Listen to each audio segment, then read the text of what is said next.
Don't jump on the new shiny thing. Consistency and long-term perspective is what's going to help you not just survive, but thrive in the most competitive SEO environment. So if you happen to be one of those retailers or happen to be one of those sites where the competition is fierce, focus on what you can do and focus on your clients and make sure your signals are consistent. And do not lose any sleep over the latest buzzwords in the industry, because it's better if your competitors do that.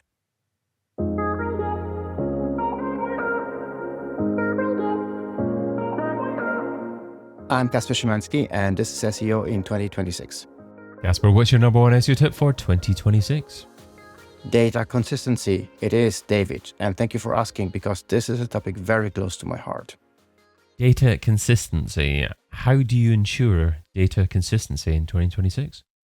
And thank you for asking. It is something that I'm afraid some people may consider maybe not the most innovative, maybe not the most popular, and certainly not a buzzword that is making rounds nowadays. But it is something that really differentiates the companies and the brands that are really rather super successfully in competitive environments from those that try to catch on the latest buzzword, on the latest bandwagon that promises a silver bullet in an industry where silver bullets are few and far between. Data consistency is ensured when we indeed make sure that all the data points towards the desirable landing pages that we wish to be crawled, indexed, re-indexed, and ranking within Google. And it's important to remind ourselves that Google is and will remain for a foreseeable time the dominant force in the industry. So for those, and I'm thinking now particularly about your money, your life brands, or companies that deal in retail, companies where Q4 coming up is hugely important, that it's not too late to work on that, to make sure that that Q4 business is actually forthcoming. For these companies, it is most important that their websites, their stock, their products get crawled and recrawled on a regular basis so they can put their best foot forward in order to generate relevant, converting traffic rather than anything else. So just to clarify, by you saying data consistency, you're essentially talking about SEO signal consistency. So to ensuring that different resources online are all referring to the same resource and saying roughly the same thing. Among others, yes, but we're talking about something that is rather holistic in its nature. So when we talk about data consistency, we want to make sure that search engines, including Bing, but primarily Google, of course, because those are the two primary large search engines still, understand what you care about, right? So we want to make sure that technical signals are consistent. We do not want to mix up, for instance, canonicals with no indexation unintentionally. We do not want to have some no indexation creeping up from a staging server, never supposed to be indexed to in the first place. So that's the technical part of the discussion. And there is, of course, on-page content, which is hugely consequential. A very good example here is expired content, or content that is not available anymore, or indeed content that implies the content that the product isn't available anymore, sold out. And a sold out is the keyword here. Variations of the terminology of sold out, unavailable, out of stock. If we happen to have a lot of that kind of stuff on our retail platform, Google and Bing are really likely to assume, to deduct really, that product isn't available. That makes it a poor landing page, and this kind of pages generally lose trust, lose visibility. That trickles down to the entire platform. These on-page content signals can drag an entire, otherwise really good website down. And that's a force of huge consequence in Q4 when you're making somewhere in the range between 70 or 90% of the revenue of the entire year, as it is the case in some retail industries.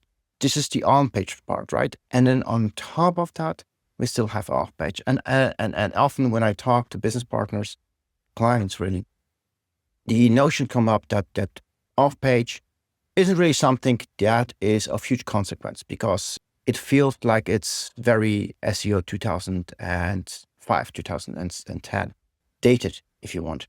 And it's true. It's very, very hard to make a website rank utilizing backlinks only, but backlinks can be holding a website back.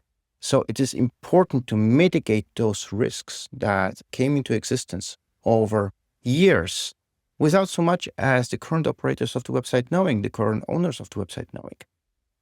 That's what I'm referring to when talking about the holistic approach. It's important to regularly check that these signals are indeed consistent. And we're really just scratching on top of the surface of a much, much bigger issue. There is so many technical and so many content signals. And let me even get started talking about international websites where hreflang comes into play. So it is a hugely complex topic with a lot of moving parts that impact each other. And the only solution to actually making sure that search engines understand your intention in a way that you want them to understand is to make sure that there are regular audits every 12 months, every 18 months, but certainly not less frequent than that. Okay, the regular audits is probably the answer to my next question, because I was going to ask, how do you identify negative on-page signals at scale? If you're an SEO, if you're in charge of a website that has thousands of pages on it as well, how do you identify the biggest issues and prioritize what needs to be done first? And you kind of stole my thunder here, right, David? You said the audit is a big part of that answer, which again is a little bit bigger, right? Because we're talking about beasts that are constantly changing. No website is static in its nature. If nothing else, the content changes, the product changes, but there is more that can be done. I'm a huge fan of saving and preserving server logs. A little bit of a pet project of mine, really a favorite topic if you want. Because only with saving and preserving server logs over an extended period of time are we in a situation where we can consciously manage the crawl budget allocation. We have to keep in mind that Google doesn't really go ahead and crawl every website over and over again. They have to manage their resources as well. So they allocate a certain amount of crawling to every website. And whether that amount is being expanded on the blog or on the product side of the website, it does have consequences for the revenue stream, right? So we want to make sure Googlebot focuses on what we actually care about most. And that can be actually actively managed if we have server log data at hand. So this is indeed something that can be done next to planning those audits. And on that note, David, if you allow me, there is another point, and I think it's an important one to raise, because at times clients would raise the topic of conducting audits on a regular basis, which is great. However, they do it in-house, which again, if the expertise is there, that's fantastic. My experience, however, is it's difficult for an in-house team to really take a very cold, hard look at the baby that they work on every day on the website and say, this is the chinks in the armor. This is what isn't working really well. There is some legacy content. There is some legacy signals. So we got to deal with that. Simply put, they don't have this dispassionate approach that an external auditing agency brings to the table. I think working together hand in hand, in-house developers, in-house SEO team, and an external party for a limited period of time brings the best possible results, because it is not really about pointing fingers. It's not about saying, these signals are sub-ideal. You guys should have known that. It is about pointing these things that you don't see in a way that you don't see flaws in your own children, which are, of course, perfect. And that's the way most people tend to see the website that they work on. You say that you can ensure that Googlebot focuses on what matters most. How do you decide what matters most, and how do you get Googlebot to focus primarily on that? Well, for the vast majority of commercially oriented websites out there, let's assume it's a product that is being sold. And the product section, of course, the listings and individual products is most important. And, we're not going to go into the debate what's more important. I still believe both are very important, both overview and individual product pages. And ideally, you should have both crawled and indexed on a regular basis. But let's agree that what matters are revenue-generating landing pages rather than the noise around it. And by noise around it, I mean all the forums and the blogs and the customer relations and the event pages, unless you, of course, are in the event business. All of that noise around, sometimes in the SEO content, sometimes it's just stuff that is legacy, came into existence as a project a long period of time ago, and it has been lingering ever since. That kind of stuff is very much less a priority as in comparison to those product pages that can generate revenue. So the first step really is to understand what kind of landing pages do we have? Are these optimized? All right, we have that critical mass. Perfect. Now, does this translate to our sitemap? And frequently already at that point, the answer is no. There is not 100% overlap, and the sitemap doesn't really reflect what we want to have indexed. And subsequently, we can actually look, is this what Google has been crawling over the last 6 to 12 months? Now, if we don't have server logs, we can't really say that. But if we do have those server logs, beautiful thing to have, we can actually overlap the data and say, all right, Google has been focusing on different sections of the website, maybe expired content or content that is not generating the same kind of revenue that content could be generating that is otherwise being neglected. So it can be steered towards what we intend for Google to prioritize. It's not something that can be enforced, but it's certainly something that can be very much stimulated and successfully so on top of that. So one other phrase that you said that I'd like to go back to is you say that backlinks can hold a website back. What do you mean by that? And how do you identify those backlinks and what do you do with them? Well, there are backlinks that can help to promote the website, and there are backlinks that tend to come into existence intentionally or otherwise that have the potential to actually hold the website back, right? That's what the disavow tool is still there for. Now, I'm going to park the discussion about how long Google is going to keep the disavow tool in place, because for many, many years, the opinion, widespread opinion has been that, any day now it's all going to be discontinued. That very well could happen, actually. But for the time being, it is there. So it's possible to tell Google, look, we have identified that volume of backlinks, and we really do not want to be linked from that, dodgy area of the web. We're talking all these old school start paginas or directories or spammed forums of sorts, or even, the red light district of the web. In case that's absolutely not the topic of your website, you don't want to have that kind of association. Why these links come into existence and who's created those isn't so much really important as far as Google is concerned. So from a publisher's perspective, from a website operator perspective, we have the means of actually telling Google, do not hold these links against us. We know they're in existence, but we do not want to be associated with these anymore. And that's a great way to mitigate those backlinks. The whole process is really rather complex in its nature because it's important to grab as much of a compelling backlink sample as possible, depending on the backlink volume. Now, if we're talking a couple billions of backlinks, that of course takes several weeks of time. And a very good way to start is, of course, starting to pull those backlink samples from Google Search Console. I love these free of charge data. Who doesn't love that? Aggregate those and to review this. That's, again, part of the process where the in-house team tends to not really bring the kind of expertise to the table that's really necessary, because we're not just talking about the type of backlinks. We're not just talking about anchor text distribution, but we're also thinking about reviewing the actual pages linking to us. What kind of quality do they represent? Are there comment sections that are open?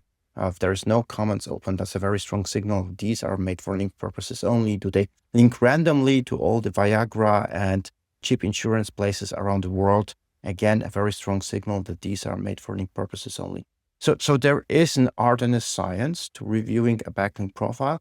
It's a time-consuming process, which should not be really, the in-house team shouldn't be really burdened with that, because they have much more bigger fish to fry.